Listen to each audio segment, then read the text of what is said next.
Hi friends, ഇക്കഴിഞ്ഞ September 7-ന് നമുക്കൊരു ചന്ദ്രഗ്രഹണം കാണാൻ കഴിഞ്ഞിട്ടുണ്ടായിരുന്നു. പൂർണ്ണമായിട്ടൊരു ചന്ദ്രഗ്രഹണം നമുക്ക് കാണാൻ കഴിഞ്ഞു.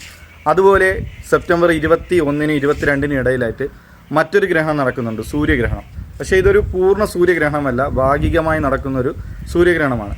അപ്പം ഇതിൻ്റെ പ്രോസസ്സ് എന്താണെന്ന് വെച്ചാൽ, നമ്മൾ സൂര്യനും ഭൂമിക്കും ഇടയിൽ ചന്ദ്രൻ വരുമ്പോൾ സൂര്യനെ മറയുന്ന ആ ഒരു പ്രതിഭാസമാണ് സൂര്യഗ്രഹണം എന്ന് പറയുന്നത്. എന്നാൽ ഇത്തവണ നടക്കുന്ന ഗ്രഹണത്തിൽ പൂർണ്ണമായിട്ടും സൂര്യനെ മറയുന്നില്ല.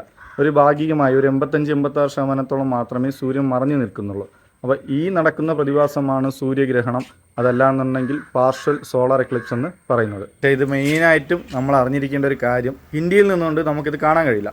അതിൻ്റെ കാരണം എന്തെന്നാൽ, ഈ ഗ്രഹണം നടക്കുന്ന സമയം ഇന്ത്യൻ സമയം അനുസരിച്ച് രാത്രി ഒരു 10-11 മണി സ്റ്റാർട്ട് ചെയ്തിട്ട് പുലർച്ചെ 22-ാം തീയതി പുലർച്ചെ 4 മണിയോളം, ഒരു 3:30-4 മണിയോളമാണ് ഈ ഗ്രഹണം നടക്കുന്നത്. അപ്പം രാത്രി ആയതുകൊണ്ട് നമുക്ക് ഇന്ത്യയിൽ നിന്നുകൊണ്ട് ആർക്കും കാണാൻ കഴിയില്ല.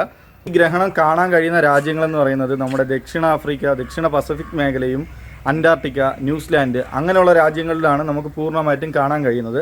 അപ്പോൾ എല്ലാവരും ശ്രദ്ധിക്കുക. എനിക്ക് ഒരുപാട് മെസ്സേജൊക്കെ അയച്ചിട്ടുണ്ടായിരുന്നു, ഫോട്ടോ എടുക്കുമ്പം അവർക്ക് ഷെയർ ചെയ്യണം ആ ഒരു രീതിയിൽ. അപ്പം അറിയാൻ വേണ്ടിയിട്ട് ഞാൻ എല്ലാവർക്കും ആ ഒരു കാര്യം അറിഞ്ഞിരിക്കാൻ വേണ്ടിയിട്ട്, നമ്മൾ രാത്രി കാത്തിരുന്നിട്ട് കാര്യമില്ല, നമുക്കത് കാണാൻ കഴിയില്ല. അപ്പോൾ എന്തായാലും ആ ഒരു രാജ്യങ്ങളിൽ നിൽക്കുന്ന നിങ്ങളുടെ ഫ്രണ്ട്സോ ഫാമിലീസോ ഉണ്ടെന്നുണ്ടെങ്കിൽ ഉറപ്പായിട്ട് അവർക്ക് ഈ വീഡിയോ ഷെയർ ചെയ്തെടുക്കുക, അവർക്ക് കാണാൻ കഴിയട്ടെ. നമുക്കിനി എന്തായാലും 2027 മറ്റൊരു ഗ്രഹണം കാണാം. Okay, thank